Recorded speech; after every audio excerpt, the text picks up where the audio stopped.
Ini seolah-olah pertarungan antara jenderal dan mayor.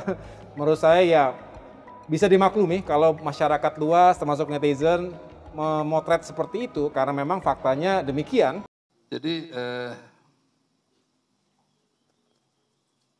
kalau kita bicara human capital, itu bukan intellectual capital yang pertama, emotional capital.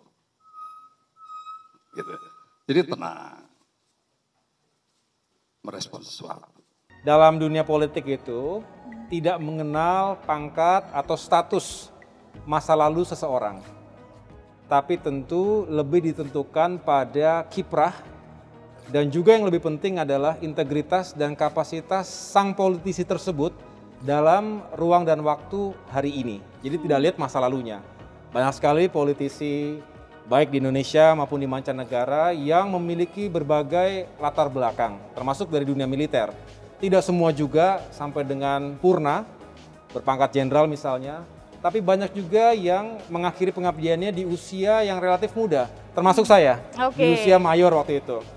Saya justru beruntung karena memiliki waktu untuk mempelajari dunia politik dengan lebih luas lagi, di usia yang relatif muda, dengan energi yang masih insya Allah fit ya, untuk bisa mengetahui seluk-beluk dan juga menghadapi ujian tempaan politik. Di Demokrat ada Pak SBY, ada putranya Mas AHY, apalagi kemarin dipilih secara aklamasi. Kenapa mesti takut ya? Kenapa mesti menanggapi seperti itu? Saya biasa-biasa aja. Muldoko mau kudeta, lah. Kudeta, apa nih di kudeta? Anggaplah begini ya. Saya punya pasukan bersenjata nih. Anggaplah Panglima TNI. Pengen jadi ketua Demokrat. Emangnya gue bisa itu, gue todong senjata itu para DPC, DPD. Datang ke sini. Gue todongin senjata. Semua kan ada aturan, ada ART. Dalam sebuah partai politik. Jangan lucu-lucuan begitulah. Benar, pertama kali saya kemukakan persoalan yang terjadi di Partai Demokrat yang melibatkan aktor eksternal, KSP Muldoko, yang tentunya berkolaborasi dengan segelintir kader dan mantan kader, itu tanggal 1 Februari. Sehingga sampai dengan 31 Maret ketika akhirnya Menteri Hukum dan HAM Pak Yasona Lawli mengumumkan penolakan pemerintah terhadap segala yang diajukan oleh kubu KLB ilegal Deli Serdang itu. Saya ini orang yang didaulat untuk memimpin Demokrat. Dan kekisruhan sudah terjadi, arah demokrasi sudah bergeser di dalam tubuh Demokrat. Untuk itu semua, berujung pada keputusan saya menerima permintaan untuk memimpin Demokrat. Tetapi, setelah 3 pertanyaan kepada peserta KLB yang saya ajukan, dijawab dengan baik oleh rekan-rekan sekalian. Pertanyaan yang pertama adalah, apakah KLB ini sesuai dengan ADART? Pertanyaan yang kedua, seberapa serius kader Demokrat meminta saya memimpin partai ini? Dan yang ketiga adalah, bersediakah kader Demokrat bekerja keras dengan integritas dan memerah putih di atas kepentingan pribadi dan golongan?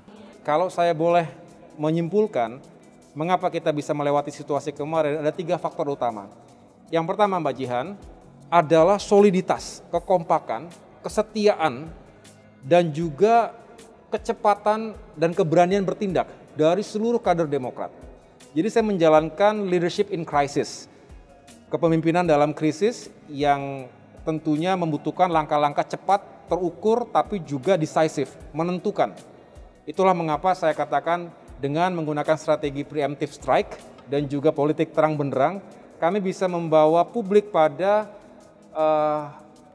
keadaan sebenarnya. Kita jelaskan dengan baik, dibongkar ke depan publik. Karena kalau diam-diam, kita nggak pernah tahu 3 minggu, 4 minggu tiba-tiba bisa terjadi yang berbeda.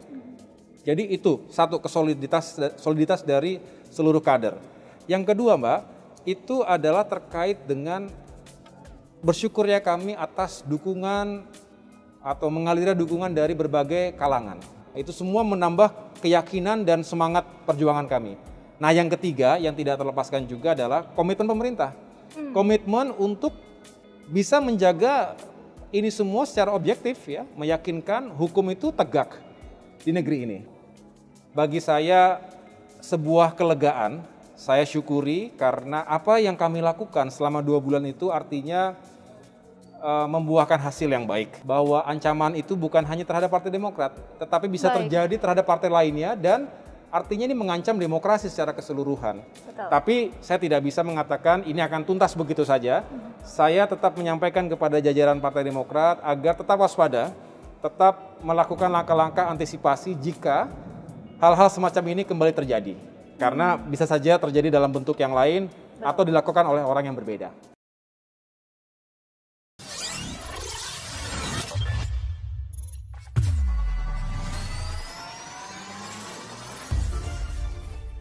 Ketua Umum Partai Demokrat Agus Harimurti Yudhoyono mengaku sudah bisa bernafas lega setelah 2-3 bulan berjibaku melawan gerakan Kongres Luar Biasa KLB di Deli Serdang, Sumatera Utara, tanggal 5 Maret tahun 2021. Dia menyebut setidaknya ada 3 faktor utama yang menyelamatkan Partai Demokrat dari upaya kudeta, atau lebih tepatnya pembegalan oleh Jenderal Muldoko CS. Pertama adalah kecepatan dalam mendapatkan informasi akurat terkait rencana pembegalan lewat KLB, lalu mengantisipasinya bersama segenap pengurus pusat hingga cabang. Kedua, keberanian untuk mengungkapkan informasi tersebut ke publik meski yang dihadapi adalah figur elit di lingkar kekuasaan. Ketiga adalah kekompakan dan soliditas segenap jajaran pengurus karena merasa punya musuh bersama. Memang, saat kami mengungkapkan hal itu responsnya adalah seolah cuma drama, mempolitisir, dan mencari panggung sendiri. Buktinya mereka melakukan KLB di Deli Serdang pada tanggal 5 Maret lalu, kata Agus Harimurti Yudhoyono. Semula Agus Harimurti Yudhoyono mengakui pihaknya sempat menyimpan prasangka bahwa pemerintah akan berpihak kepada mereka yang menggelar KLB. Selain ada keterlibatan Kepala Kantor Staf Presiden, Muldoko, dalam perjalanan politik di Indonesia, KLB dari berbagai macam partai politik itu biasanya disahkan pemerintah. Tapi rupanya pemerintah kali ini berbeda. Melalui Menteri Hukum dan HAM Yasona Laoly, pemerintah pada tanggal 31 Maret lalu secara resmi menolak kepengurusan Partai Demokrat hasil KLB Deli Serdang. Artinya, peristiwa itu dinyatakan ilegal inkonstitusional dengan seluruh produknya. Saya berterima kasih kepada pemerintah karena telah bersikap adil. Ini sekaligus merupakan kemenangan akal sehat dan demokrasi di tanah air, ujar pensiunan Mayor Infanteri kelahiran Bandung, tanggal 10 Agustus tahun 1978 itu. Pada bagian lain, master lulusan Universitas Teknologi Nanyang, Singapura dan Universitas Harvard Amerika Serikat itu juga menjawab dengan lugas sejumlah tuduhan yang pernah dialamatkan lawan-lawan politiknya. Benarkah dia tidak melibatkan para senior dan pendiri Partai Demokrat dalam kepengurusannya? Atau kerap membebani pengurus daerah dengan berbagai pungutan, hingga bermain mata dengan kalangan tertentu yang diragukan loyalitasnya kepada ideologi Pancasila? Politisi Partai Gelora Fahri Hamzah menilai perseteruan Kepala Kantor Staf Kepresidenan Muldoko dengan Agus Harimurti Yudhoyono dalam kepemimpinan Partai Demokrat seperti pertarungan prajurit TNI berpangkat tinggi dan menengah. Jenderal bintang 4 vs Mayor. Kalau jenderal menang ya wajar. Tapi kalau sang mayor menerjang jenderal dan menang itu hebat, cuit Fahri Hamzah di akun Twitter pribadinya @FahriHamzah. Mantan Wakil Ketua DPR RI itu juga memprediksi jika kisruh Partai Demokrat ini hingga berujung pada pengadilan kemudian dimenangkan oleh Agus Harimurti Yudhoyono, maka kemungkinan semua pangkat di atas mayor di tubuh TNI ditiadakan. Jika Agus Harimurti Yudhoyono menang bisa-bisa semua pangkat di atas mayor ditiadakan, sindir Fahri Hamzah yang kini menjabat sebagai Wakil Ketua Umum Partai Gelora itu. Seperti diketahui, baru-baru ini politik tanah air diramaikan dengan isu kudeta kepemimpinan Partai Demokrat oleh mantan Panglima TNI Jenderal Muldoko dari Mayor Agus Harimurti Yudhoyono. Kekisruhan itu diperuncing saat Kongres Luar Biasa KLB Partai Demokrat di Hotel Hill, Deli Serdang, Sumatera Utara memutuskan KSP Muldoko sebagai Ketua Umum Partai Demokrat dan Marzuki Ali sebagai Ketua Dewan Pembina.